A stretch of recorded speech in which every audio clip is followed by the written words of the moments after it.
I appreciate the opportunity tonight to give you an update and a report on the mission work that this congregation is heavily involved in financially in South Sudan and is overseeing there. And if you're visiting with us tonight, or if you're new in the congregation, I'm going to give you a very brief background of what we're trying to do there. If you're not familiar with where that South Sudan is, it's just South Sudan is just below Egypt in Africa. Our primary goal in evangelizing South Sudan was to establish and construct and set in operation a preacher training school. And we have done that. Our campus was started and begun in 2010. And we are now set up so that we can house and accommodate 20 students at a time. And these students are invited to come to our school. They come and they stay. They live on campus. It's a free school. They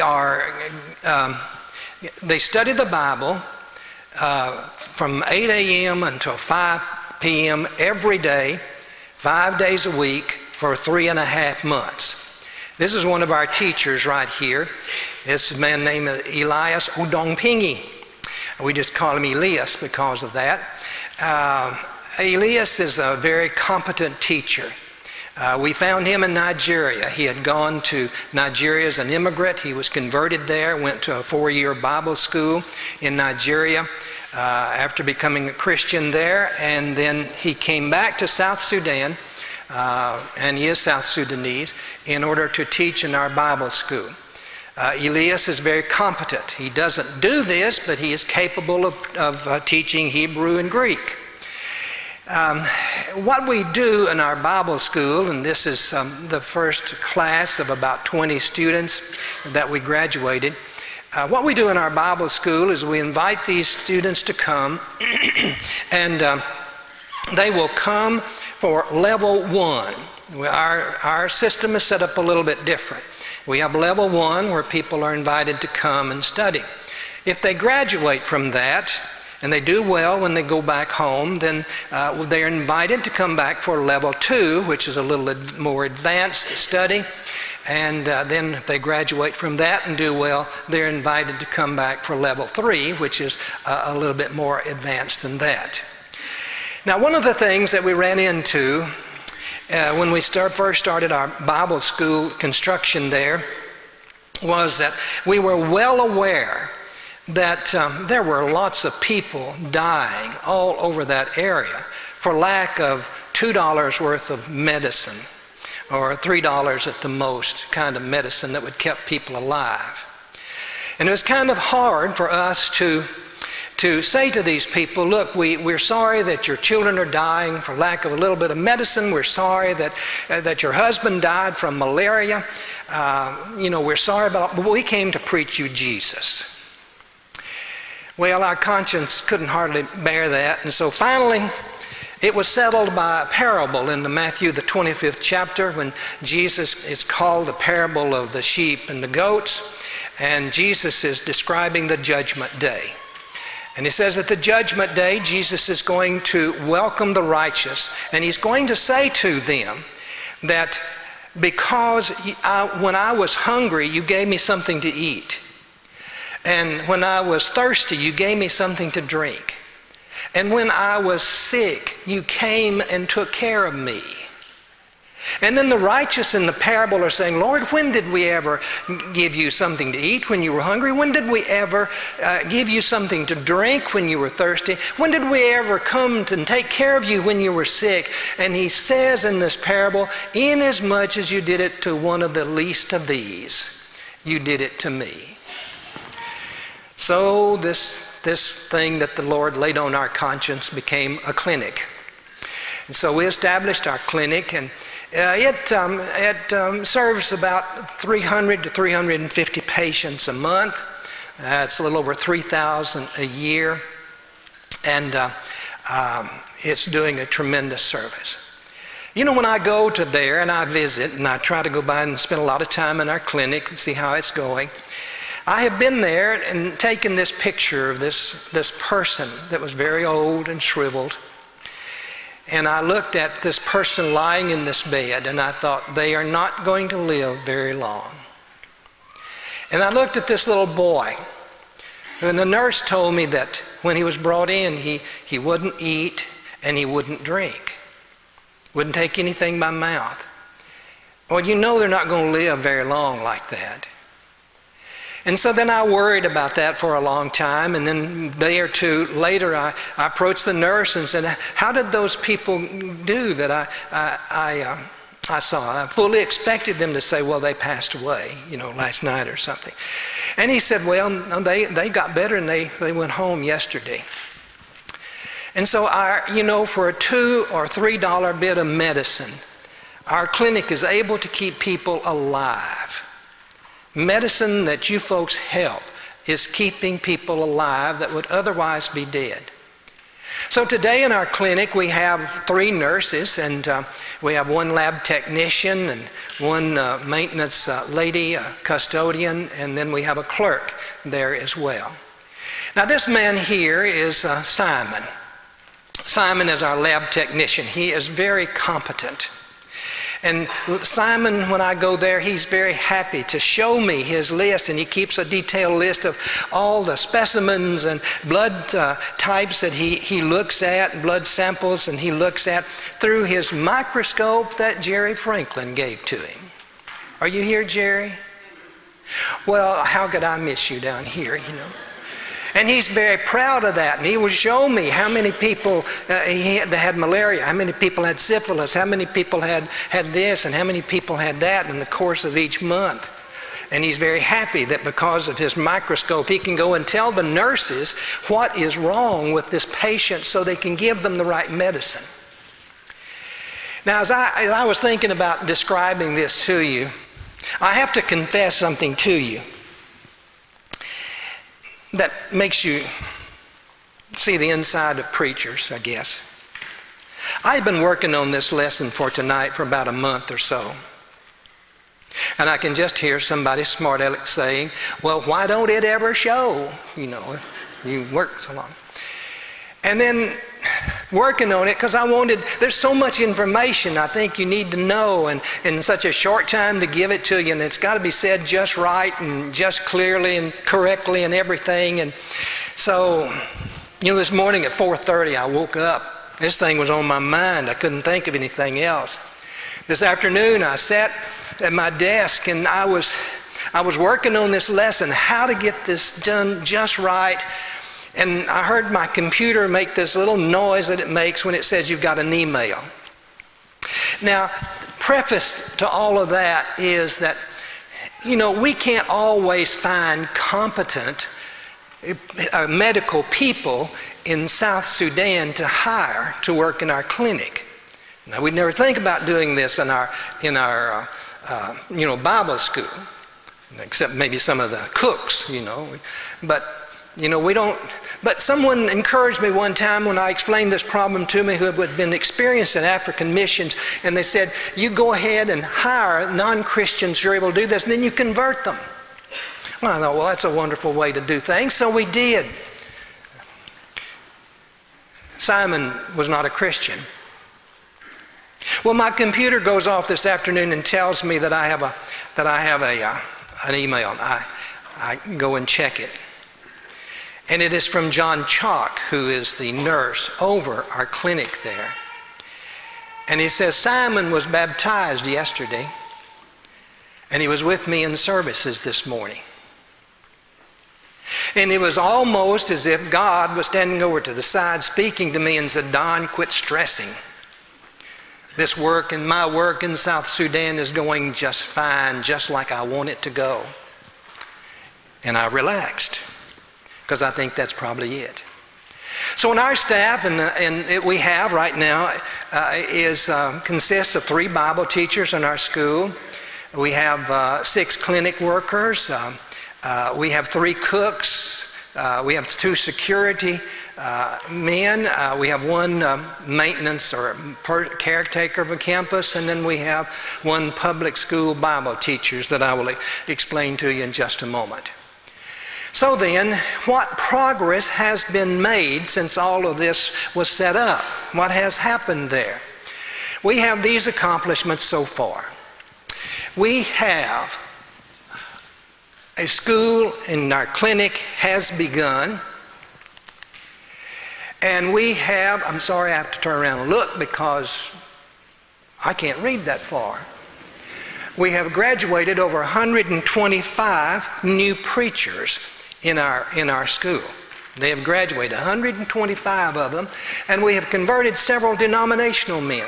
There are a lot of these men that come to our school and want to go through as students, but they're not members of the Church of Christ. They're not Christians, and so what do? Well, we thought about this, and I was wondering, how long does a man have to be thirsty before you'll give him something to drink? How long does he have to be hungry before you'll give him something to eat? So how long does a man want to know the Bible before you'll let him study with you?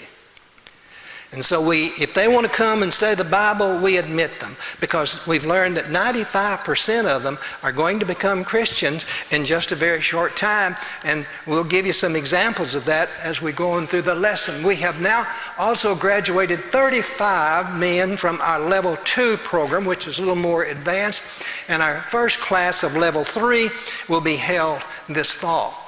Now, I want to suggest to you that this is more than numbers. When we say that we have graduated 125 preachers out of our Bible school, you need to understand that when we first began this work, these men were in their villages. They knew the front part of the Bible from the back part of the Bible, and that was about it. They knew how to lead a song, or maybe 2 or 3 songs in the worship services. They knew how to read the Bible, because usually they were the only ones that had a copy of the Bible in the whole congregation. And they knew how to lead in prayer, but they didn't know anything about the Bible. And so when these 125 men go through our school, studying the Bible 5 days a week, all day, every day, for 3.5 months, they're going to go home knowing things about the Bible. And as we watch these men, we see them as some of them are rising to the surface, and they're rising above everybody else.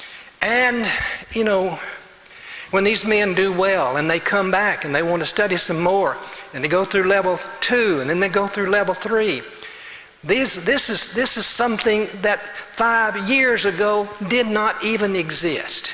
And now we have those people that are trained. And so, you know, then we can able to count perhaps 50 new congregation. Now, an example of what progress we have made, maybe the best way to do this is to give you an example of some of our students. Mark came from this congregation here, and after he went through our school, he went home and started a congregation in his home village. He baptized 15 people immediately. And then on one of our trips, a man accompanying me went with him out through the bush to the church where he was preaching, and they baptized 20 that particular Sunday. And they have made arrangements and that they are going to target 4 more villages in which they're going to start congregations. Now here's one of our students. He went home and established a church in his home village. This is a picture of that church on that Sunday morning. And they're baptizing people. And this is what we see our students doing. I am very proud and very happy of the congregation of Sudanese that meets on our campus, because they're now doing things that they thought up that were good, and not just because the Americans told them that this is what they ought to do. And one of the things that they have done is that about 2 years ago they started an annual youth rally in which they invite all the teenagers from all the congregations around to come in for about 3 days, in which they have this big rally. And then this year, they had, just past year, they had the 2nd annual one. And during this time, there were 96 of these teenagers that came to this youth rally. Now, the interesting thing about that, young folks, is that some of these teenagers walked 15 to 17 miles just to get there, and the same distance to get home. That says to me that they're really hungry for fellowship and for the knowledge of the Bible. And at the same time they started that, the congregation there and the Bible school teachers started what they call an annual lectureship, a South Sudan Bible lectureship, in which they invite the church leaders and preachers and their wives to come for about 3 days of fellowship and Bible study and preaching. And this year there were 51 of those men and their wives who came for this. And incidentally, concerning the young people, there were 10 of them baptized during that same period that they were there. Another thing that they have done is that the people in the congregation there have built 2 of these huts like this. And they have built it to start kindergartens. This was their idea. There is no kindergarten, public kindergarten there. It was designed to be an outreach into the community.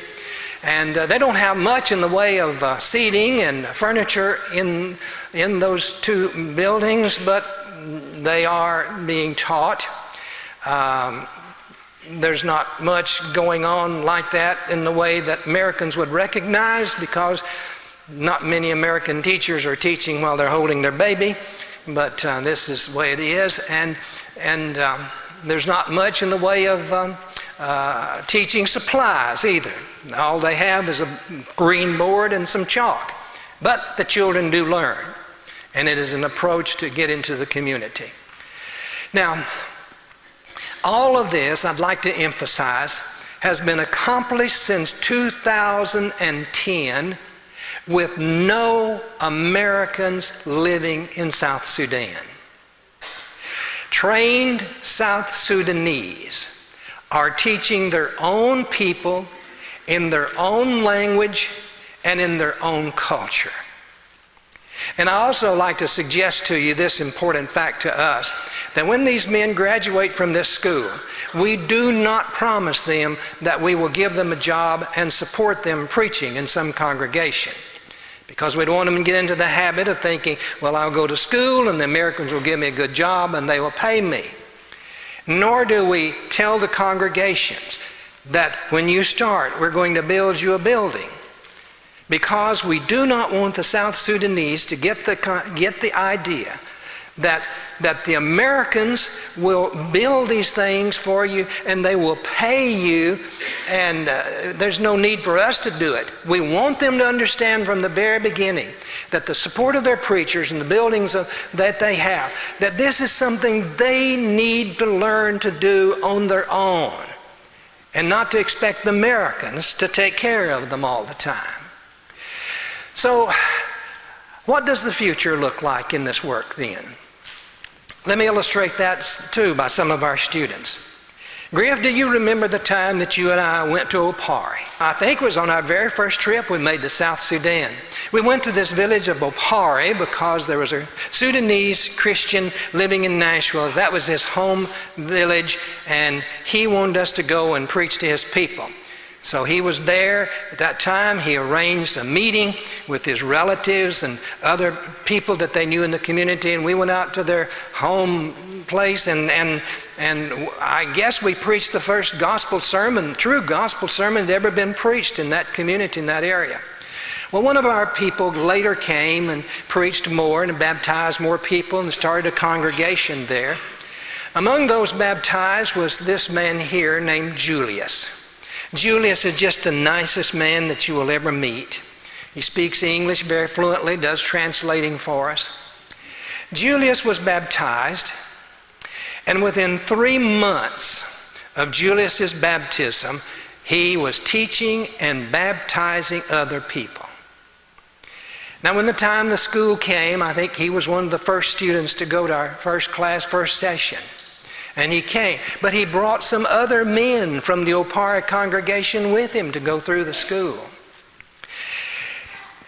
How long does a man have to wait after he's dry from baptism before he can start to preach and to be trained to go and preach to others? Another example here is this man sitting over to your right in this picture. His name is James Sakuri. James works for the UN as a good job. James was converted by a lady in Mount Sterling, Kentucky. whom he has never seen, never met. He had an internet Bible study with her. He became convinced he needed to become a Christian and convinced of how, so we got him in touch with some of our people there, and he was baptized. When James was baptized, he brought his brother with him to be baptized as well. And then after a while, his brother decided that he would come to Bajac as a student in our school, and he brought a friend of his with him to go through the school. Now, when I was back in Juba last February, I was with the Juba congregation. And guess who was preaching? James's brother. And he was preaching in English, so I could understand what he said. And he was doing a good job of it. And I sat there pleased that this man had come by that circuitous route to graduate from our school, and now to be preaching someplace. That says we're making some progress. We've also had an exciting new public school opportunity that the Lord has laid on our conscience as well. In South Sudan, the government mandates that every public school should have a Bible class every day. But the problem is that there's very seldom anybody that knows enough about the Bible to teach it. And so if there is a class, usually it's a class of just ethics. But there's a school, a large school, just about a block across the road from our campus. And we approached the headmaster there and asked him, if we can provide a teacher for you in your school to teach the Bible, would you let us do that? And he said, why, sure. And so we put John Ochin over there. Now, John is another story, one of our students that we point to as the success of our school. John came to the school. He was a public school teacher. He taught English. He came to our school, wanted to study the Bible. He was not a Christian, but he was baptized a few weeks later after becoming, a student. And then John graduated, and John received such high recommendations that we asked him if he would teach the Bible to these students. So for $200 a month, John can teach the Bible to about 800 students in the public school there. Now there are other schools there asking us if we will do the same for their school. Not long ago, I was in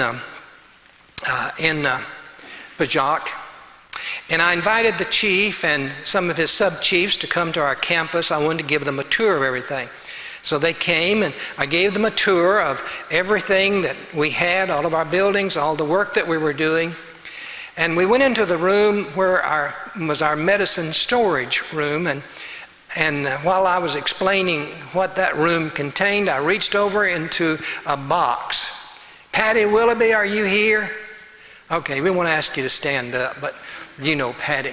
I reached into this box and pulled out one of the teddy bears that she and some of her friends make. And I gave it to the chief there. The chief is the one with the cane. And I explained to him what it was and how we used it, that it was given to the little kids when they came and they were sick. And so I was reaching out, because I was just showing it to him, and I was reaching out kind of for it, but he wasn't reaching back, and then he said, I have grandchildren. So Patty, if you will look at this man's hand and the tall man just behind him and to his left, you look in their hands, there are two of your teddy bears that these men have. And I had told this chief, because I knew him for several years, I said, if you take this teddy bear home with you and if you snuggle up with it at night, you will sleep better. And he may be still snuggling to that for all I know, Well, while we were there and in that conversation, at the end of it, I asked them, do you have any questions about anything we're doing here? Do you have any suggestions, any comments? They did have one comment. They said, "We've given land to many people in our community, but you folks are the only ones that have ever used it." But then I wanted them to open up and tell us anything they felt, because I wanted them to be happy that we were in their community. I wanted them to be pleased that we were there. And I wanted them to know all about us. And the tall man behind him was the chief who gave us the land in the beginning for our school. And he said, "I have a suggestion." He said, "I would like to see you build a maternity ward, because we have so many women who are dying in childbirth." And I was thinking, do you understand how much money you're talking about? I know you don't, you know. So I was polite and didn't say much about it. Several months went by, and I got on my computer and did some research. And I found out that in South Sudan, 1 out of every 10 babies dies at childbirth. And that 1 out of every 7 mothers die in childbirth too. So the Lord laid this maternity ward project on us. But we're so fortunate that when the Lord lays these projects on our conscience, He provides the means for doing so. He opens a door, and there was a donor that came up with the money, and so we're now building a maternity ward, and I've purchased 20,000 bricks that have been unloaded and they're on the campus. You're probably familiar with the war that's going on right now. This war in South Sudan, this is a civil war, has brought about 2 great challenges for us. One is the emergency food assistance, which we took care of some months ago. And the second is that it gives us a perfect evangelism opportunity. You know, when there are right now maybe well over, according to the reports, over 600,000 people that are in refugee camps. Now, these people have nothing to do all day long but sit under a tree and talk with each other. And so when an evangelist comes by and asks them to come and hear the preaching that we're going to have, they will go. They have nothing else to do, and so they do. Up there where you see the red arrow, we have hundreds of thousands of people coming down through that red arrow from South Sudan into Ethiopia. Where the green arrow is, we have 2 refugee camps. There are 6 refugee camps up there where the red arrow is. And so we started the refugee camp evangelism program. Another burden that the Lord laid upon us, but He provided the means for it. So now we have 1 evangelist in a refugee camp in Kenya, 4 evangelists in refugee camps in Uganda, and then we have 14 evangelists in refugee camps in Ethiopia. And these are the pictures of some of the preachers that were available the time I took this picture or had it taken in Ethiopia, preaching in the camps there. And this is Mark and Michael who are preaching in the Ajumani refugee camp in Uganda, and James and Edward who are preaching in the Kuryondongo refugee camp in Uganda. I am very happy about the fact that these last 4 men, these 4 men that I've just shown you the pictures of, they are graduates of our school. They've been through our school, and now they're in a foreign country preaching to their people. Now, this figure I'm going to give to you now is not from a preacher count, and I have not embellished this figure at all, in case you want to question its accuracy. But we have, through these men, this program only started about a year ago, but through this refugee camp evangelism, we have seen hundreds of people baptized in Ethiopia. And I know we baptized over 100 in the refugee camps in Uganda. So it is working. This is the church building for the refugee camp. And in Uganda, one of them, this is a refugee camp meeting place in another camp. And here the services are about to begin. Sometimes these people, if they're fortunate, they have tarps and they can have a building like this. Sometimes they sit on the ground and listen to preaching. This is how they meet. Sometimes they sit on these poles and listen to the preaching as well. But they are baptizing people. And sometimes, you know, they said they have to throw chunks in the water to scare off the crocodiles and the snakes, but they are baptizing people. So how did that all get accomplished? I think this sums it up very well, as Isaiah said. All that we have accomplished, you have done for us. Now let us switch gears for just a moment. I was very fortunate that I married into a very godly family. All the uncles and aunts and grandparents and everybody were faithful Christians in my wife's family. One of our favorites in the family was a man named Uncle Jimmy. Uncle Jimmy was a preacher. He worked as a trade to make a living, but he was a preacher and well respected in his community. Uncle Jimmy died just not long ago. And just before he died, the doctors called the family in and said that, and explained to them that Jimmy wasn't going to live much longer. Or they said, we can put him on life support and he will live a little bit longer. The family decided that they would like for Uncle Jimmy to make that decision. And so they gathered around his bed and told him about this and asked him what he would like to do.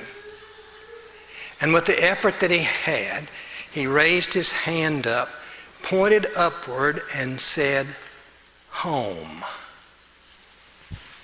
I would like to think that there's nobody in this audience tonight that could not deal with the fact that they know that if they're going to go through the same circumstances in the next couple of days, could not face it with absolute certainty and confidence that they're going home. But if you're not absolutely certain about that, we invite you to come and talk to us tonight about how we can help you so that when that comes, that point in your life, you can raise your hand and say, "Home." If we can help you, would you come while we stand and sing?